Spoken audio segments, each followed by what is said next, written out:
Hello, নমস্কার বন্ধুরা। নমস্কার। আমি বীরভূম জেলার এক আদিবাসী নাবালিকা মেয়ে বাহামাই কিস্কু এর সাথে যেভাবে অত্যাচার হয়েছে সে বিষয়ে কিছু সরকারকে বলতে চাই।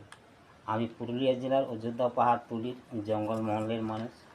আমাদের পশ্চিম বাংলার মুখ্যমন্ত্রীর কাছে আবেদন করব যাতে মনোজ পাল এর উচিত থেকে উচিত শাস্তি দেওয়া হোক। তা না হলে পশ্চিমবঙ্গ সরকার আমাদের আদিবাসীদের উপর ছেড়ে দিন। আমরা কীভাবে শাস্তি দিব সে আমাদের মারাঙ্গুরু ও জায়রায়ও বলবে। মারাঙ্গুরু ও জায়রার দিব্যি খেয়ে বলছি, যেভাবে এক আদিবাসী নাবালিকা মেয়েকে দর্শন করে টুকরো টুকরো করে মেরে ফেলেছে, সেভাবে আমরা ওকে শাস্তি দেব। যে চোখ দিয়ে দেখেছি সে চোখ আমরা বের করে পুড়িয়ে খাবো। যে হাত দিয়ে ছুঁয়েছি সে হাত একটু একটু টুকরো করে পুড়িয়ে মদের সাথে খেয়ে শেষ করে দেব। মোট কথা, যেভাবে মনোজ পাল নোংরা কাজ করেছে সেই অনুযায়ী মনোজ পাল এর দেহকে একটুকুও ফেলা যাবে না, গোটা দেহটাকে পুড়িয়ে খেয়ে শেষ করে দিতে হবে।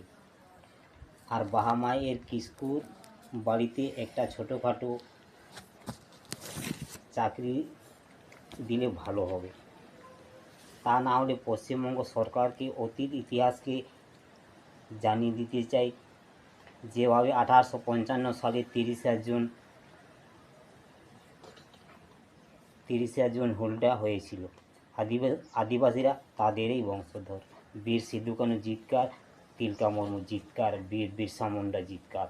তাই পশ্চিমবঙ্গ সরকারকে বলতে চাই, যাতে মনোজ পালকে শাস্তি না দিতে পারলে আমাদের আদিবাসীদের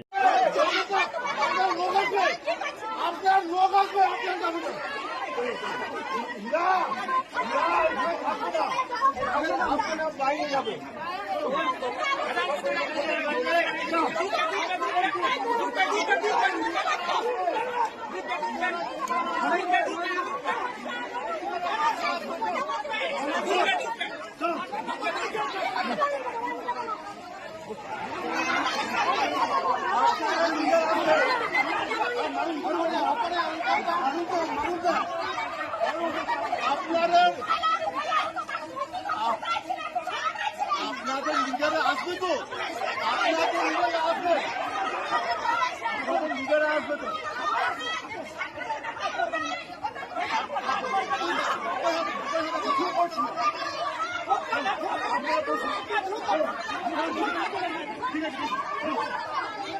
ঠিক আছে, বুঝুন না।